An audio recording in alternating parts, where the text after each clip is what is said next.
welcome to my channel. Today we're going to talk about Ben Affleck and Jennifer Garner. Last time, it's been a while since I recorded it, I think almost a month or more than a month. But the last video you saw was Ben Affleck and Jennifer Lopez, and that was quite a reading, right? I mean, those two might be divine counterparts, but you do have to make it work. I always say that. I mean, I did a video on Jason Momoa and Lisa Bonet, and I came to the conclusion, yes, they did have traits of soulmates, definitely, even though not really like, I don't want to say not divine counterparts, because a soulmate can be a divine counterpart. It is what you make of it, right? But to me, it didn't look like too much destiny. It looked more like he manifested her. However, it was a beautiful connection that has ended, because I always say it doesn't matter what the stars say, you have to put in the work. And if you don't, then the most beautiful relationship won't last. But who knows, maybe they do get a second chance. I wish it for them. Or if they don't, then I hope both of them do get happy. Anyway, but right now let's talk about Ben Affleck and Jennifer Garner. I felt guided to do that because I don't really read celebrity interviews, but I kind of picked up that he blamed her for his addictions, or he said something like, well, if I'd still be with her, I'd still be an alcoholic or something like that. And I thought that was really mean, because you're always responsible for ourselves. And so I was wondering whether or not I do see like toxic traits in their horoscopes. I didn't really, to be honest. But let's talk about it anyway. And as the other videos, and we're going to do the same. First of all, we're going to analyze their energies individually. I already did this little thing here, this little chart. As you can tell, it makes it easier to discern whether or not they might be twin flames or what kind of a soul connections. And I don't think they're divine counterparts. Obviously, they don't have a lot going on here, as you can tell. There is some stuff, but most of it is going on with the generational planets, so not very important. Yet they don't have a lot of high level soul connection stuff. However, every person we do attract in our life that has an impact is some kind of a soulmate, and there's different kinds, of course. But let's dive in. So first of all, again, we're going to talk about their energy separately to discern what kind of relationship it might be. Spoiler alerts, yes, I do think they're soulmates because they attracted one another into their life. But I don't know, don't they even have children? I have no idea. But again, I don't think they're divine counterparts. Then we're going to talk about the synastry. We do have it here. That is their birth charts on top of the other to see how their relationship dynamic is going. And then we're going to talk about the composite that we do have over here. And yeah, I basically took this data from, this is Ben Affleck's charts. We have Jennifer Garner over here. And I used all of this data and put it into my chart here. So let's talk about it. Well, you can see I already highlighted some stuff. They have the moon and the sun in opposite houses. We do have his moon in the 5th, and she's got it in the 11th, and you see they're opposite houses, and that by itself can work. Definitely it can work. You see they have it in different signs. They don't share any sign, Leo and Scorpio, Aries and Gemini, and nor do they share the opposite signs, but they do have their moon and sun in opposite houses, and that means their energy is polar opposites in that regard. And it can work if you have similarities. Please check out my video on same, opposing, and complementary energies. We're talking in depth about that. But again, we're going to talk about them. And if you don't have a lot in common, then those differences can make it hard to work, to be honest. And what they share is the same AC, the same rising sign. They both got it in Cancer. And as you can tell, that also means that they do have pretty much everything, like the houses are overlapping. because the rising sign kind of determines our house, complete house system. So there is a similarity, and we were talking about this in past videos. In some kind of soul connections, pretty much all of them, you often find that there is a similarity going on.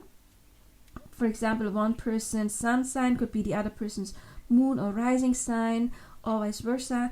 And here we do have the AC. However, this is kind of like the weakest one of those three, but it can be an indicator. You do see this quite often, and I believe we saw that. Didn't we see that in every video we did so far?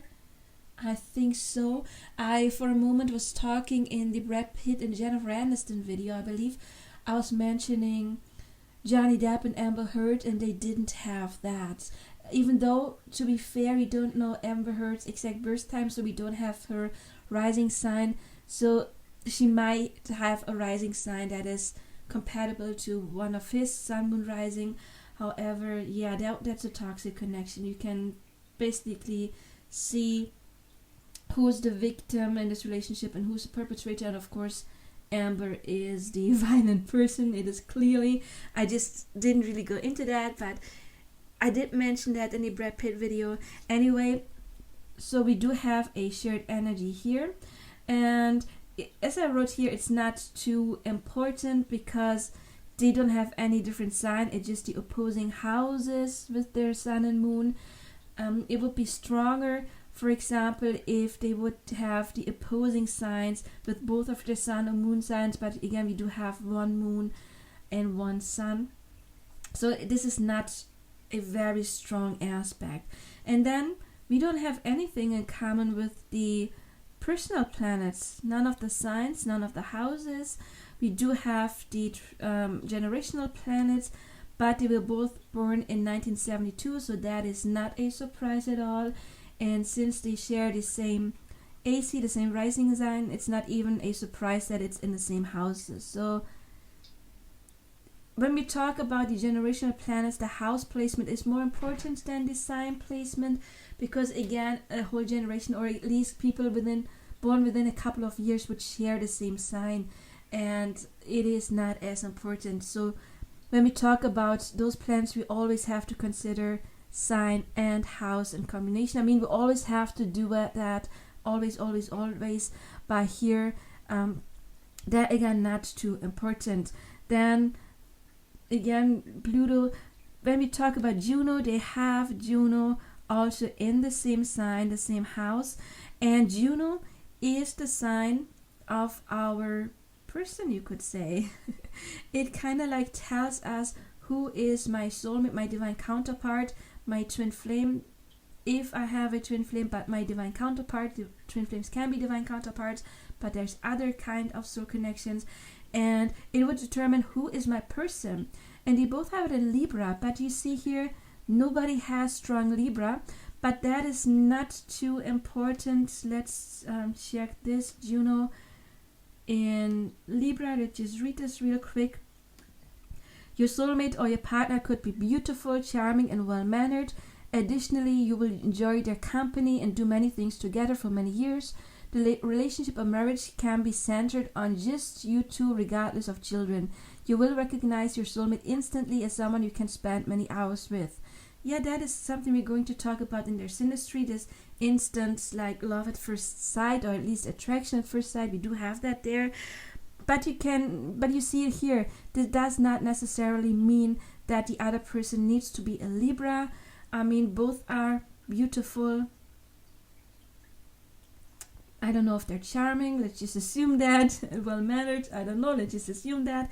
So enjoying each other's company. So the Juno sign does not necessarily mean that the other person has strong Libra in their charts. For me, my twin flame, for example, I am a Virgo sun and he has Juno in Virgo, but I have Juno in Sagittarius, and my person has, I don't think, any Sagittarius in his chart, nor does he have a strong 9th house placement. But you can see your soulmate could be a different religion, no cultural background, and maybe a foreigner or come from another country. Yes, we're from different what's the word? Not countries, yes, but continents.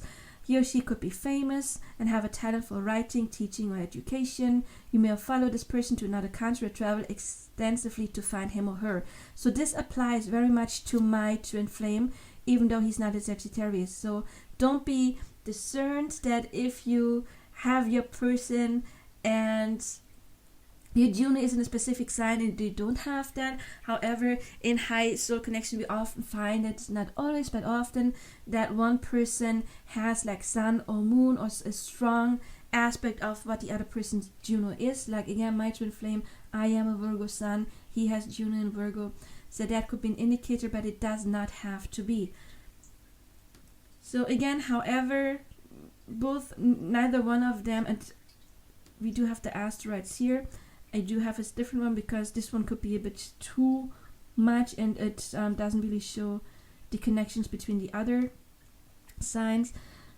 So we do have Juno here. This is his Juno. By the way, Ben is blue and she is orange, and they both have it in the 4th house in Libra.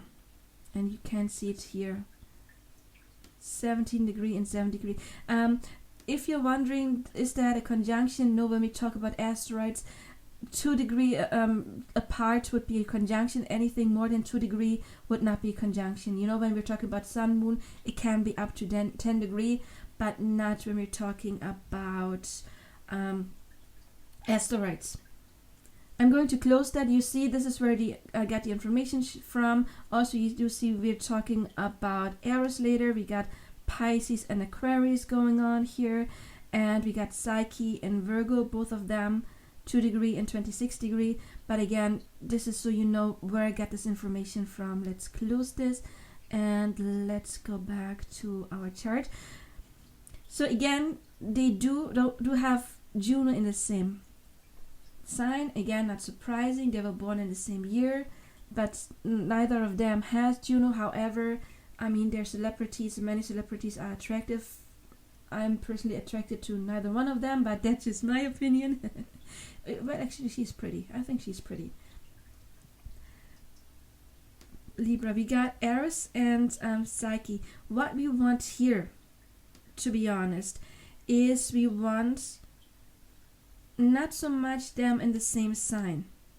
Okay, we kinda in high soul connections, it's better if one person's Eros and the other person's Psyche would be in the same sign. For example, my twin flame and I have Eros in Scorpio and he has his Psyche in Scorpio. So they do meet in Scorpio. And because Eros and Psyche are actually twin flames, you can say, I do have this amazing tarot card, and both of them only have one ring and they can only fly together. Anyway, here we don't want it. It's not bad, of course, if they're in the same sign, but it is better if they would form like a trine. If they have a conjunction, of course, that is fine too. I mean, if Eros and Psyche have a conjunction, that is perfect. If they're in the same sign, that is perfect. If they form a trine, that is perfect. But what we've got going on here is his Eros is in Pisces and her Psyche is in Virgo.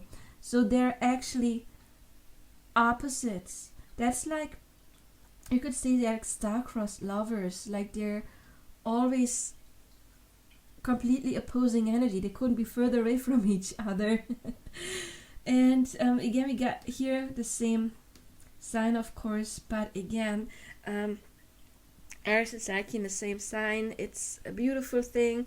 If you are on a high divine soul connection journey, check out your person and your Eros and Psyche, and it's amazing if they do form a connection. We're talking about, well, if you watch my video about like soul twins, split twin flames, or monadic twin flames, it's the video about divine soul connections, then you know what I'm talking about. If not, please check it out, because here I'm going to apply what I was explaining there. And here we do see, if it's a match, here we got the same elements. You know, he's a Leo sun, she's an Aries sun, so they're both fire, so that is a match. And that means that those energies form a trine, and that is something we like. Relationships that have many trines are usually very, very harmonious. However, here again, you do see Here we don't have a trine, so it's more like, okay, but it's the same water element. A trine is more harmonious than a conjunction, however. Here, again, those are the generational planets more, they're not the personal planets, so those are not as important what they do. But again, this is something that is good.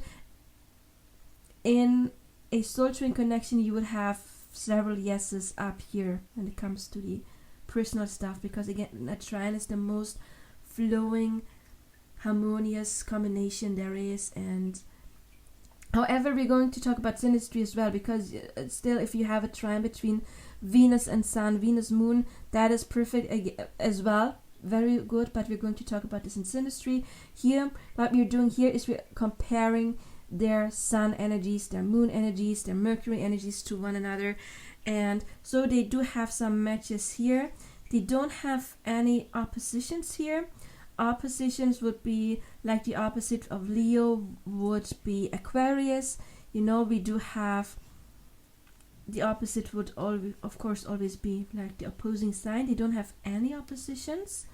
Opposites can be a very beautiful thing if you have sameness as well. That is very important. And again, I do have this video about same complementary and opposing energies. Then yin yang energy. By yin yang, I mean you see here's the elements. To see here, you got the fire, the water, the air, and the earth. Maybe it's better for you. Oops, sorry. We get this a bit smaller. Okay, and you can already say which is counterparts, right? In this, it would be the same element, you know, like either fire, water, earth, or air. Here we're talking about the opposing elements. That would be fire and air, or water and earth. But again, it would be the one that is exactly on the opposite side of this chart. And yin yang would be fire and water and air and earth. You see, those belong together. Those are the emotional signs, and those are the more rational signs. And here we got one masculine, one feminine, and again one masculine, one feminine. However, it's not every fire and every water sign. That's why I wrote okay here, because we got earth and air here. However, we got Libra and Virgo. And for Libra, the perfect match would be Taurus, because Libra and Taurus are both ruled by Venus. So what we're talking about here, yin yang, is we take one planet or sun and moon, they belong together. Sun and moon are yin yang. And if not, we take one planet. For example, we can take Mercury. Mercury has a yin and a yang side, and yin, the feminine aspect of Mercury, would be Virgo, and yang, the masculine aspect of Virgo, would be Gemini. And so we do have it here, Virgo, so Gemini would be the perfect match in Libra. For Libra, it would be Taurus, because they are both ruled by Venus.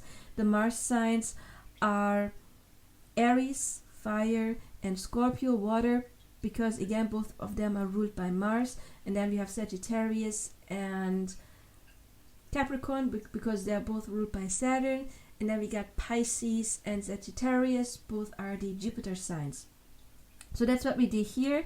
And again, we got Virgo and Gemini, so that's a good match for the Mars. That's the yin yang energy, but again, they don't have a lot going on here. They got the North Node in air and earth, Capricorn and Aquarius. I said both of these Saturn signs, but again, not as important. We actually do want those, the first 5, those are the more important ones, where we want the yin yang energy. And the monadic twin flame connection will have probably pretty much all of those a yes. And then again, we are just looking at their shared energy, like Ben Affleck and Jennifer Lopez, for example. They do have a mirror soul connection, I'm pretty sure, and they had a lot of sameness. But here we got Leo and Aries, it's not the same. The 3rd and the 11th house is not the same. Here they got the same sign. Here they got with Venus the same house. Both of them have 12th house, Venus in the 12th house. And then Saturn in the same house, but again, those are not as important as those ones up here. Then Neptune in the same sign, Sagittarius, again, no surprise because they're both born in the same year, so those would naturally be in the same sign. Oh look, they got sign and house. I forgot to write sign here just to make it complete. But again, that's not a surprise. Juno, again, not a surprise. It's not a surprise, same house, because again, they do share the rising sign in Cancer. And then in Psyche, we also determined they have Psyche both in Virgo in the same sign. But in a mirror twin connection, that would be like, all of those would be filled. So this tells us they don't have like a very strong connection when it comes to their energies. That doesn't mean that they don't have a strong connection, because a soulmate can have completely different energies, but they have amazing synastry. Okay, so this step was only to determine, okay, they're soulmates, again, soulmates by default, because they have been married, and people who are that close into our lives, could be family members, our best friends, every person that we meet personally inspires us, could be a soulmate. So we do have many soulmates. Those are kind of like soul contracts. Okay, we're going to meet and we're going to grow together and stuff. But again, when it comes to sharing the same energies, like to determine what kind of soul connection, soulmates by the default, but no mirror twins, no soul twins, no split twin flames, no monadic twin flames. But let's get to the next step. Okay, the first thing I saw is that they do sun-moon opposition. Again, orange is Jennifer, blue would be Ben, and they got this in the opposite houses. We were talking about this in the beginning. That can be a bit difficult. If you do have a lot of sameness, a lot in common, you can make it work, and then it can be a beautiful thing if you learn to balance the energy. However, they don't have that much in common, as you can see here. Then the next thing that of course really got my attention was the thing going on here. What I usually very much like is one person's Saturn, again blue band Saturn, connecting to another person's personal planets, because that is talking about serious commitment. And if I'm not mistaken, they were married, or at least in a long-term commitment. Yeah, and that is what would show that. However, obviously they're no longer together. This does not automatically imply to live together for the rest of your life. This gives you a chance to do that if you do the work. However, this could also mean you stay together even if you're not happy. You know, this again means long lasting, but you have to do the work.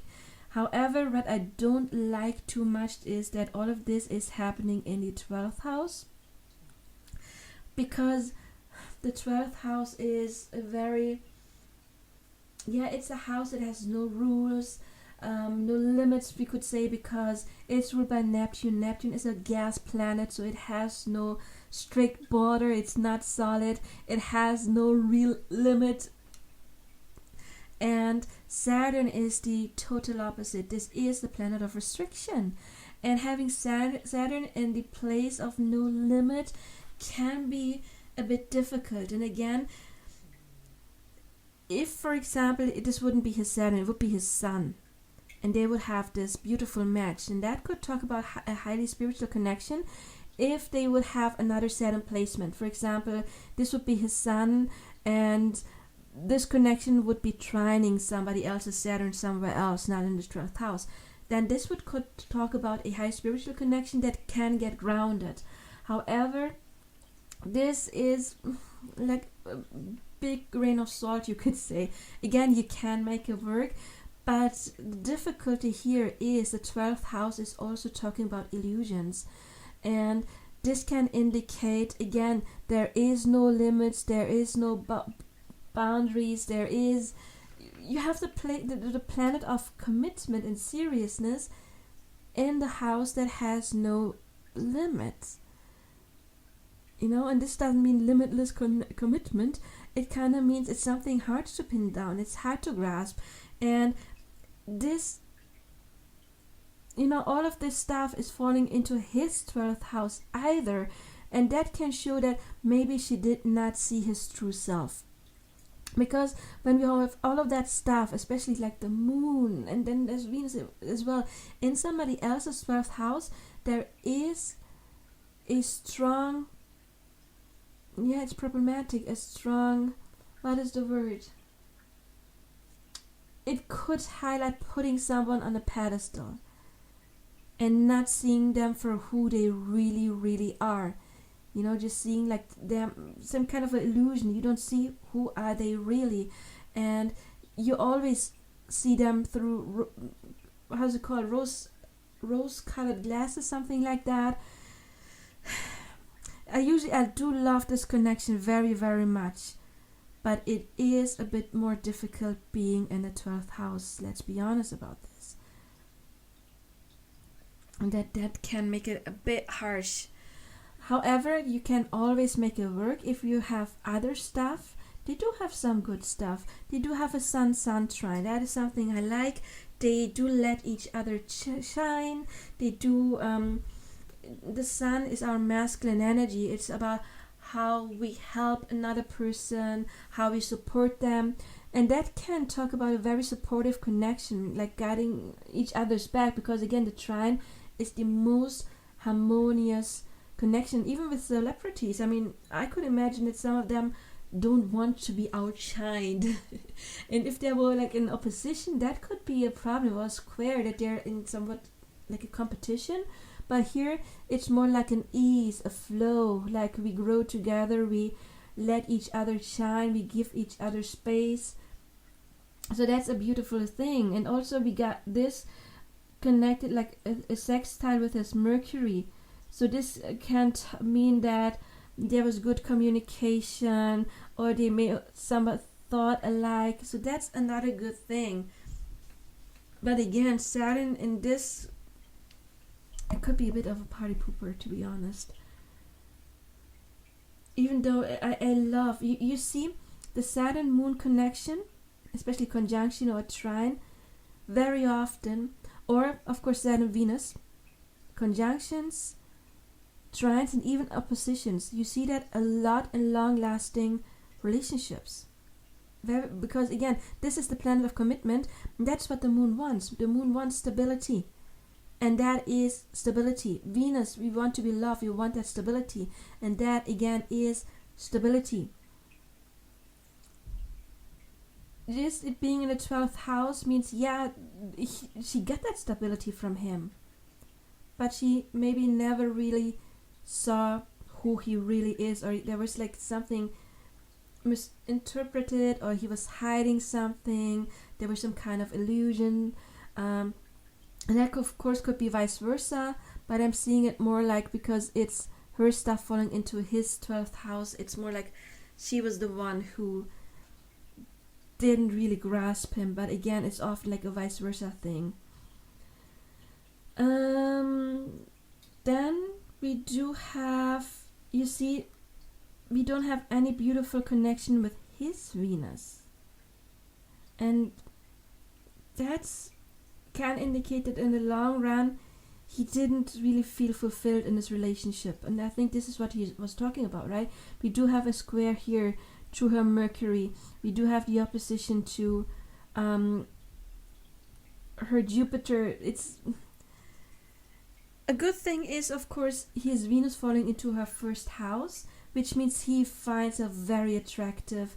This could be like a love at first sight thing, not like a soul love, because it's not Pluto.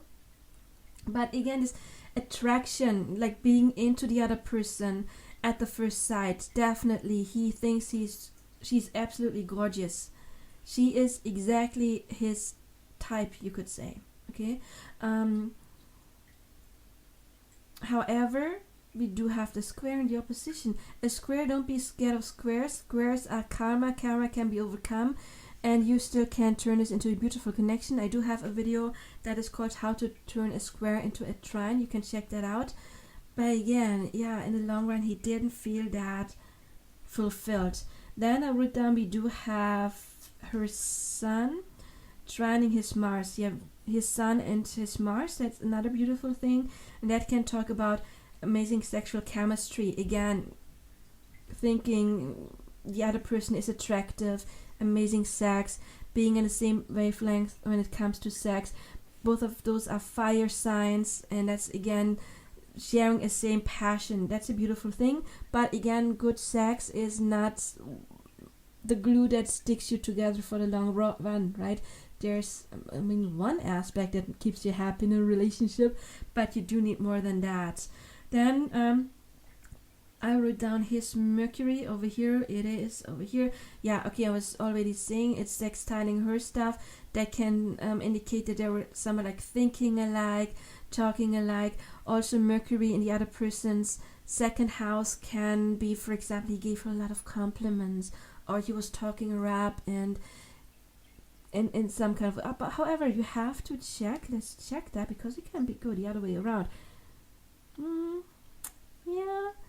Chiron is not too strong. It could be different, because we do have his Mercury has only a connection to his moon, and it's a square, which means that maybe depending on his level of maturity, if he hasn't healed that, he was emotionally very insecure in his thinking.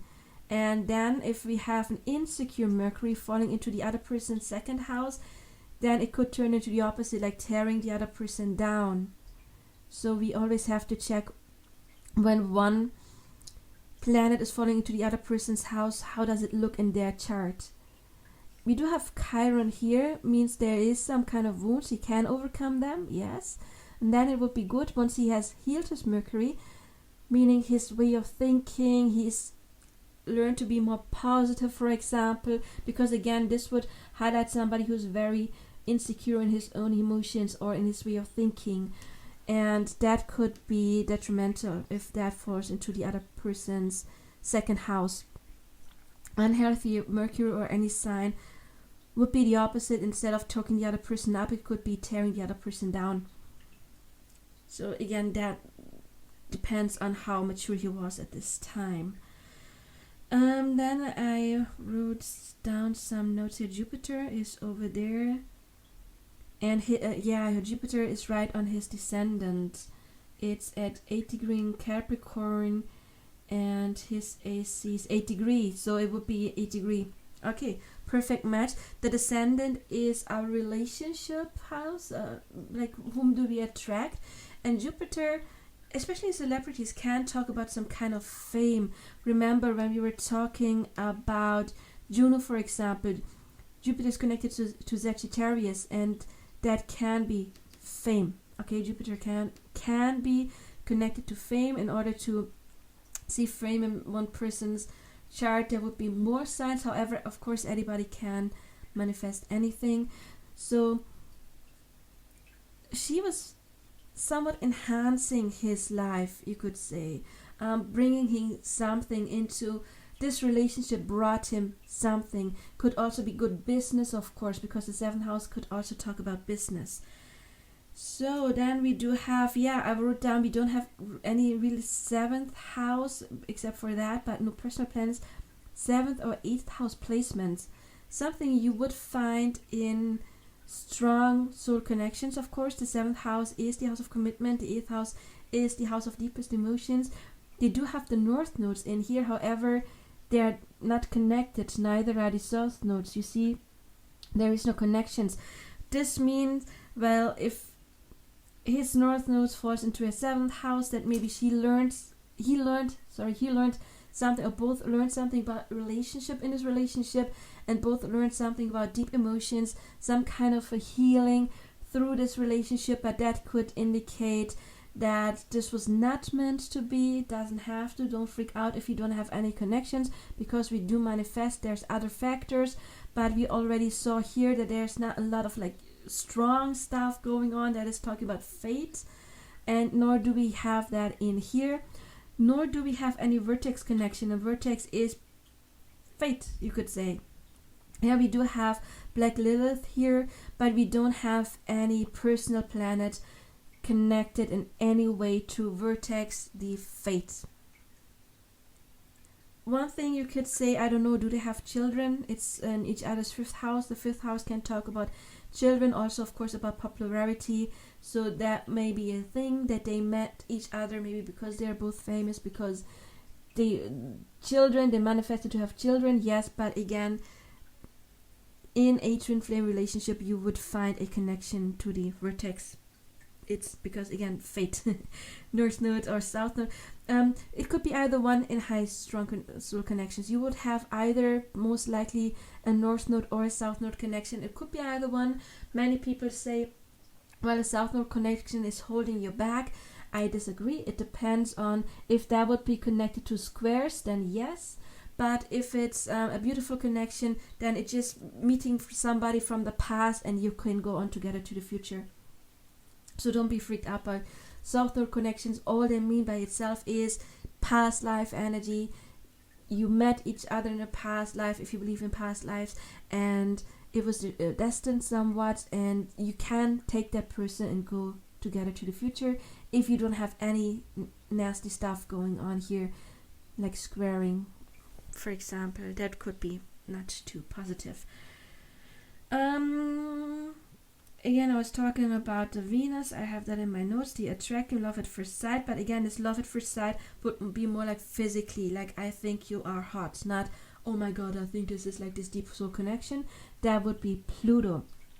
Pluto, we do have Pluto here, Pluto together. Discard that. Again, they were born in the same year. So naturally, they will have a conjunction. We do have a beautiful trine going to her stuff over here. What exactly is it? We do have 0 degree and her stuff. Wait, is that? Yeah, his is at 0 degree, and then her Gemini stuff. Oh no, that's actually not trining. What is it trining? Her moon, probably. Yeah, it's a weak trine. It's like a 9 degree orb, but we'll take it. That is something that can indicate something like destiny, fate a bit. Pluto is connected to past lives. Again, it is connected to karma, healing. Trine is a beautiful connection, so this would not be a toxic stuff. It would be, if it were a square, that could be like toxic. However, this gives you the opportunity to heal emotions, okay? But also about triggering, showing each other shadows, not in a very toxic way, because again, it's a trine. Trine is the most harmonious way, but there is some shadow healing going on here. However, again, a 9 degree orb does not say, oh, spot on, you are absolutely divine counterparts. However, yeah, there is some healing going on. Here we don't have a personal planet, we do have it to Neptune, and again, Neptune can talk about expanding, like this connection expanding in some way, but again, it's not a personal planet, so I wouldn't read too much into that, to be honest. I already said we have no vertex. We also have no Chiron connection. Chiron is the wounded healer, a strong twin flame connection. For example, they meet each other to do the shadow work, to do healing. They heal each other, not by doing stuff to each other, by like literally healing each other, but by triggering the other person. Just their existence is healing to one another.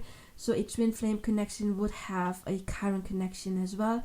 Usually it would be connected to the sun, the moon, could be connected to Mars if there's some kind of sexual trauma, or Venus most likely, or even Mercury. I mean, Mercury is our mind, so it's like a depression or something could be connected to Mercury, and then there could be some kind of healing going on. We don't have that, so it's another indicator that's not a strong soul connection. But then we do have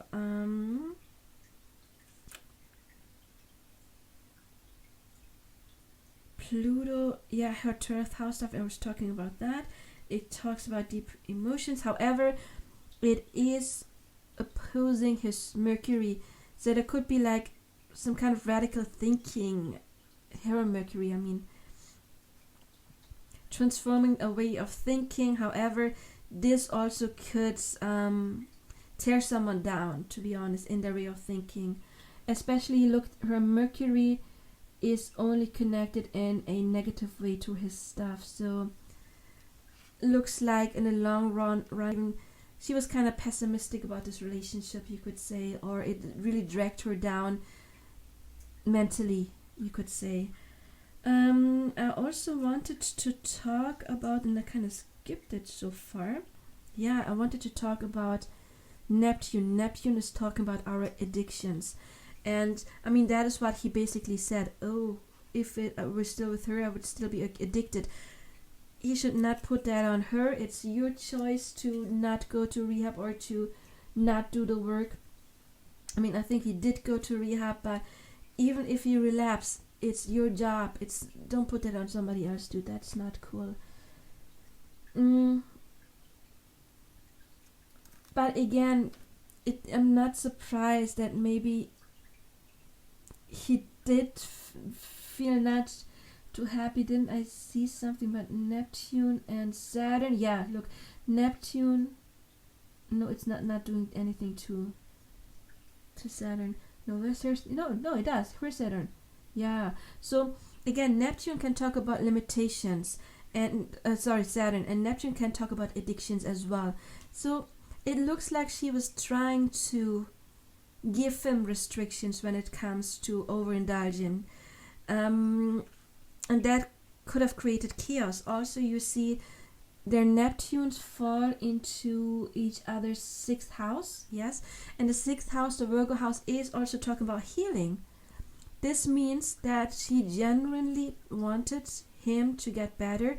She genuinely wanted to support him and healing. Also, Virgo energy, of course, can be a bit criticizing, so maybe she did criticize that, but again, the 6th house is healing. If one person's Neptune is falling into the other person's 6th house, that can indicate she wanted to genuinely help him with his addictions, heal him, but maybe he felt that was kind of like restrictive and didn't want that and kind of like shut it off. That could be something. Again, I was not involved in that relationship. I'm just talking about energies. I'm trying to explain this chart, and according to astrology, it very well could have played out like that.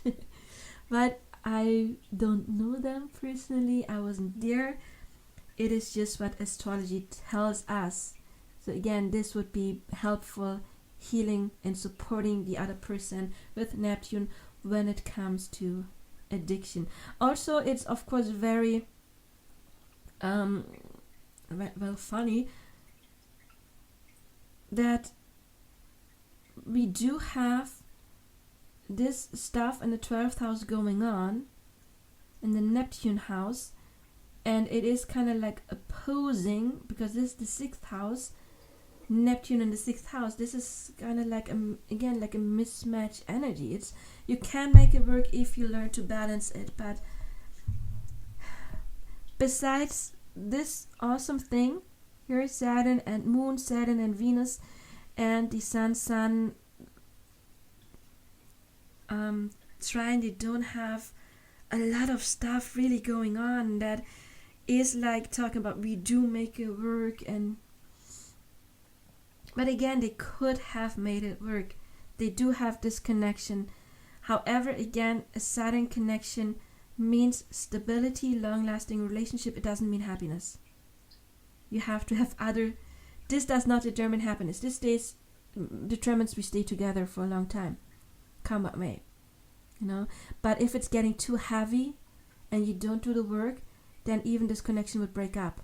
You need to have other amazing supporting factors in order to say, okay, we stick together because we're happy, and we don't have too much of that going on. We do have physical attraction, maybe good sex, and this is one good aspect that they do share.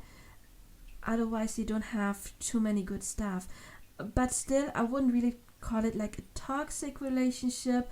We do have some squares here, yeah, but they're not like between the personal plan. There's not so much toxic stuff going on here, to be honest. Some stuff, I would say more incompatibility. Did I pronounce that right? We do have that in many aspects. We don't have too much compatible energy. However, they attracted each other. It was to learn something to prepare each other, especially when it comes to relationship paradigms and emotional paradigms. But yeah, it's just like one of those things. Two people met, they found each other attractive and thought, oh, let's make it work.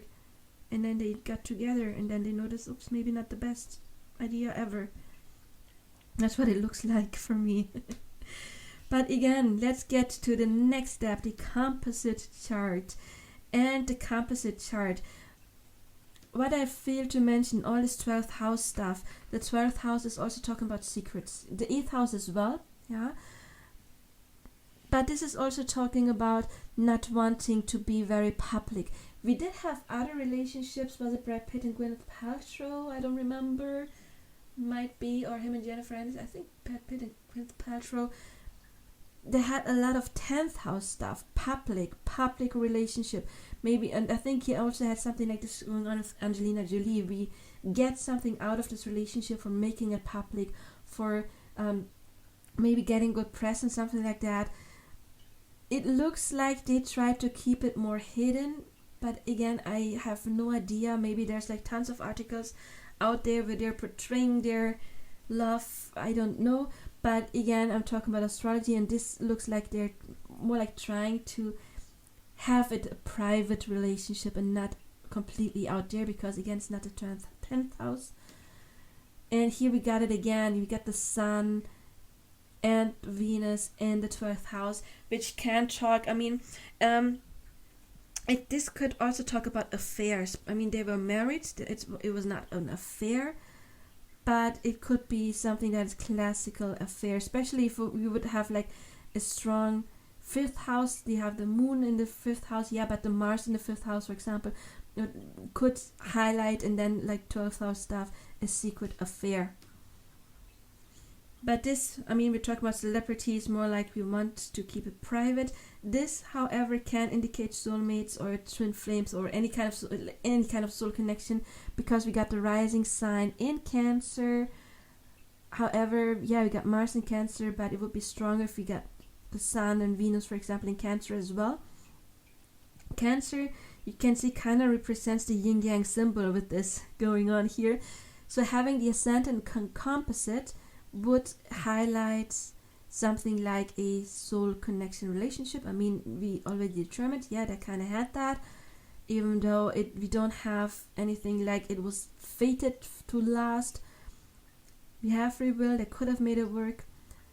I know I repeat myself, but it's just because it's so important to me. We're talking about astrology, yeah, but whatever you have, even if it turns out not to be your twin flame, and you thought it was your twin flame, you can still make it work if you put in the effort, if you manifest them. And that is why I'm repeating that, because I want to really get that rooted into your mind. You can have it if you want it, no matter what the astrology says.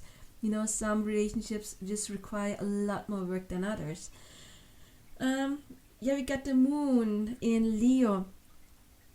So they kind of liked, even though they kept their private stuff kind of private, I assume, again, I don't know for a fact, they kind of liked that it got them attention, because both of them have like this emotional need for attention, and we don't want to judge because we don't know where this comes from. You know, it could be, for example, someone growing up, and I don't know if they have siblings, growing up with siblings, or mom always had to work and they didn't get a lot of attention, and that of course would give you that craving, like I'm scared of attention because I'm not used to it, or I really want it. So we never judge any soul, okay? But this tells me that they might have the craving for attention that they got. It gave them something emotionally. Especially we do have this beautiful sextile, and that is another beautiful thing that can say, yeah, they could have made it work. They were supporting each other. We're talking about that. We got a perfect conjunction. I believe the Sun is at 25 degree, Venus as well. Yeah, a perfect conjunction between the Sun and the Venus, which tells us they looked good together. They were attracted to each other. They again could have made it work. There were genuine feelings, even though again we don't have like the deep soul feelings. We do have a square here as well. So this also indicates maybe not the deep soul connections, even though this can talk about deeper soul connection as well, but then that would be a karmic aspect. You know, Pluto connection squares to Sun, Moon, Venus would indicate karmic stuff. Again, karma can be healed. Then we got this beautiful trine to Jupiter. Again, it gave them something, it gave them growth. Maybe they got more roles or some kind of, I don't know if they did like commercial stuff, but they got attention. And in work, I mean, the 6th house also talks about work, you know, in some kind of work, they both got the opportunity to grow. We do have, this looks like it's on the cusp. Let's see the north node, 27 degree. It's at the 7th house still, but it looks like it's pretty much on the cusp between the 7th and the 8th house. Let's see, do we have the house? No, we don't have it. Where's the north node? It just says, yeah, it's the 7th house, but it looks like right on the cusp. So again, it gave them the ability, each of them, to grow individually. I didn't take notes, but we can check real quick. Again, if you're wondering what is the composite, I forgot to explain. Let's use the sun. We do have her sun in Aries over here and his sun in Leo over here. And then we check where is the middle between that. You know, and the middle would be here in Cancer. And we do that with any sign. We do have the moon here in Gemini and the other one is here. So the middle would be somewhere here in Leo, and it was Leo. And we do that with any of the aspects, and that is what the composite is. The composite, you could say, is the birth chart of their relationship. Okay, so this is the energy, it's the third energy. We have two people, both of them have their individual charts. Here we have them on top of each other, and when two people come together, they create a third energy. It is the energy of the relationship itself, and that is the composite. What we can do, and we're going to rush it a bit, is we're taking some of the aspects to see how this, we basically do this like this, putting this on top of another, but this program doesn't do it. I don't even know if there is a program that does that. It is something that Spirit channeled to me. I don't know if I'm the only person who's ever had the idea to do that. I have no idea. If you have heard about this before, please let me know in the comments.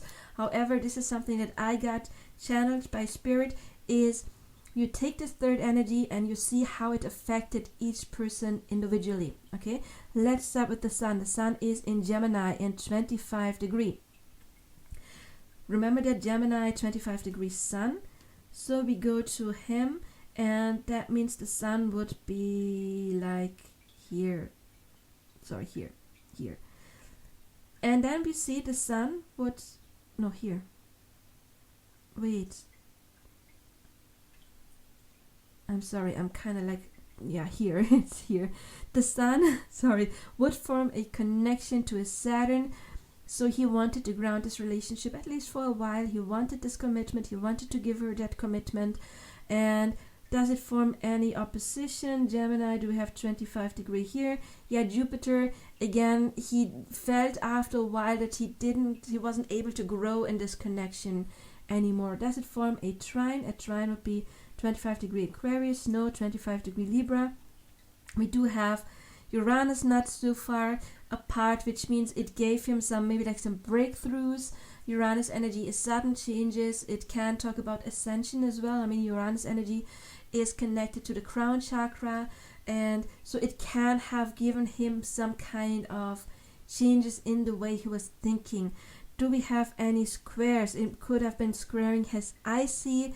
That is maybe childhood trauma or something like connected to his childhood, the subconscious, but that is nothing that is very strong. Then of course it would also be here connecting to his MC. So this relationship, like squaring his MC, for a while it gave him good reputation. Maybe after a while it didn't. Maybe there was some bad press. I don't know how they split. I have no idea. So that is something that this relationship affected his public recognition in a good way for many things, but maybe after a while not so good anymore. Let's apply to her. Gemini, 25 degree. Oh, look here. That would be a conjunction to her moon. That's an amazing thing, because she felt, at least in the beginning, she felt emotionally supported from this connection. She got a lot of good things out of the connection.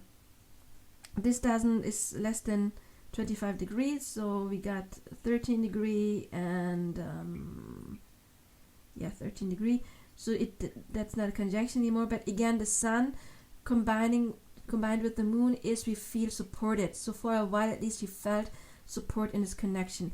It doesn't form any trine to her Aquarius. Yeah, we do have similar here. Maybe there has been some kind of form in different thinking or changing, finding her individuality. Squares, similar like what I said with Ben with the MC. We do have the same stuff going on. Do we have an opposition? We do not. So again, for a while this relationship affected her in a positive way. At least we have the sun. The sun is the attention it got affected her emotionally for a while in a good way. But again, on the public image, maybe not the entire time. Let's check the moon as one of the most important factors. The moon would be at 28 degree Leo. So it would be like here, connecting his sun and the moon. So yeah, he felt emotionally fulfilled in his relationship. We can basically say very similar stuff. And also with his sun, he liked to put energy into the relationship to gain this emotional fulfillment for a while. And also he put in effort with Mars. He felt sexually attractive. She felt attractive in his relationship. And also he wanted to bring this to another level. You can see with this aspect as well. We don't have any oppositions. We got again with the lucky point here, and we do have it here as well.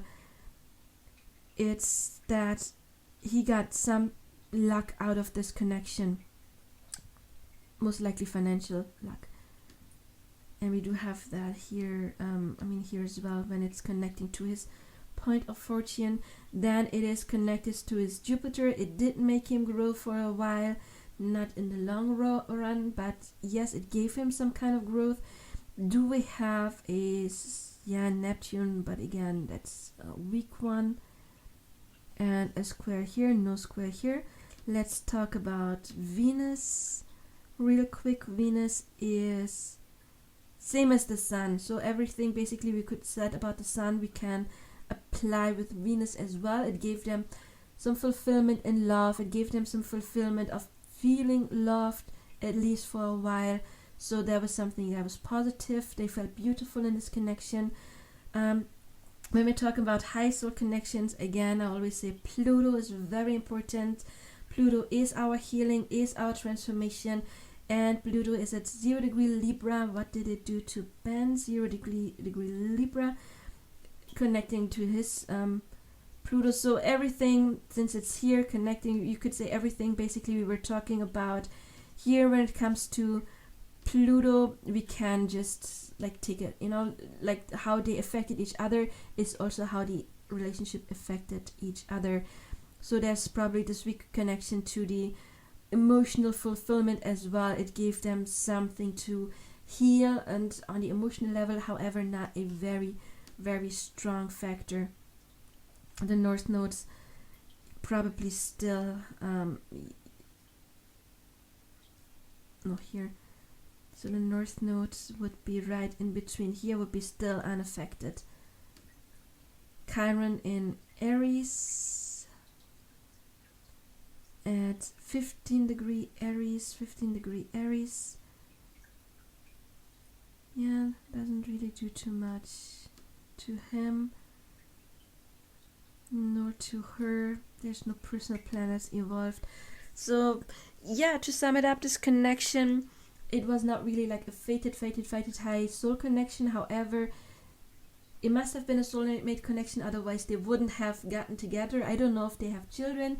With the 5th house stuff, that is a possibility. that they got that from each other at least, or they felt like a bit playful, youthful in this relationship.